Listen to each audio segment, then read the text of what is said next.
সুবহানাল্লাহ। আল্লাহ পাক কালামে হাকিমের 32 নম্বর সূরা হামিম সেজদার 7 নম্বর আয়াতে কারিমা আল্লাহ পাক বলছেন, আল্লাযী আহসানা কুল্লা শাইইন খালকাহু ওয়া বাদা খালকাল ইনসানি মিন তিন। রব্বুল আলামিন বলছেন, আল্লাযী আহসানা কুল্লা শাইইন খালকাহু, তিনি সেই সত্তা যিনি সমস্ত সৃষ্টি সবগুলা সুন্দর করে সৃষ্টি করেছেন। সবচাইতে চমৎকারভাবে আল্লাহ পাক মানুষকে মাটি দিয়ে সুন্দরভাবে সৃষ্টি করেছেন। জোরে বলি সুবহানাল্লাহ।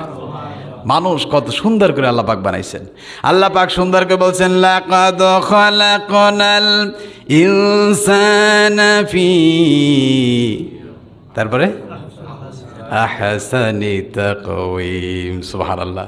আল্লাহ বলছেন, ওহে মানুষ, আমি আল্লাহ কত সুন্দর করে সৃষ্টি করেছি, কত সুন্দর চোখ দিয়েছি, নাক দিয়েছি, কত সুন্দর কান দিয়েছি, কত সুন্দর করে তোমাকে আমি আল্লাহ তাআলা মুখ দিয়েছি, দাঁত দিয়েছি।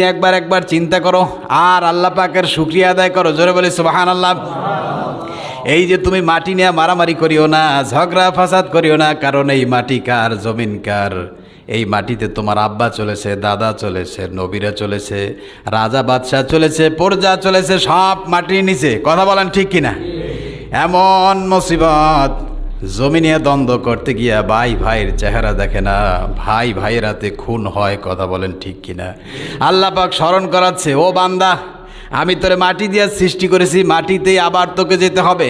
কালামে হাকিমের 20 নম্বর সূরা তাহা এর 55 নম্বর আয়াতে কারিমা আল্লাহ পাক সুন্দর করে বলেছেন, মিনহা খলাকনাকুম ওয়া ফিহা নুঈদুকুম ওয়া মিনহা নুখরিজুকুম তারাতান উখরা। ও বান্দা, মিনহা খলাকনাকুম, আমি তোমাকে আল্লাহ মাটি দিয়ে সৃষ্টি করেছি, মাটি দিয়ে বানাইছি। অফিহা নুঈদুকুম, আমি আল্লাহ তোমাকে এই মাটির ভিতরে আবার রেখে দেব। অমিনহা নুখরিজুকুম, আবার আমি আল্লাহ এই মাটি থেকে তোমাকে বের করব। তারাতান উখরা, সকল কি আমার কাছে তোমাদের ফিরে আসতে হবে। জোরে বলি সুবহানাল্লাহ। তাহলে মাটিতে আসি, কোথায় যাব? মাটির নিচে চলে যাব, আবার মাটি থেকে উঠতে হবে। সুতরাং মাটি নিয়ে কোনো দ্বন্দ্ব নাই। কথা বলেন ঠিক কিনা? কারো প্রতিবন্ধকতা সৃষ্টি করবেন না, ক্ষমতার বলে বলবেন না তুই আমার এই জায়গা দিয়ে হাঁটতে পারবি না। এরকম মানুষ আছে না নাই? আসেনি? আহারে বেকুব, কত বড় নাফরমান। পৃথিবীতে আপনি রাজা বাদশাহ যিনি আছেন, তিনিও এমন কথা বলতে পারবেন না। কথা বলেন ঠিক কিনা? সীতাকুণ্ড বাজারে যাইতে গিয়ে সব কি তোমার জমি নাকি, তোমার বাপের জমি নাকি? সব জমিন কার? আল্লাহ। অথচ বলে তুই বেটা আমার জমি দিয়ে চলতে পারবি না, রাস্তা আটকিয়ে দেয়, ভাই ভাইকে পথ বন্ধ করে দেয়। কথা বলেন ঠিক কিনা?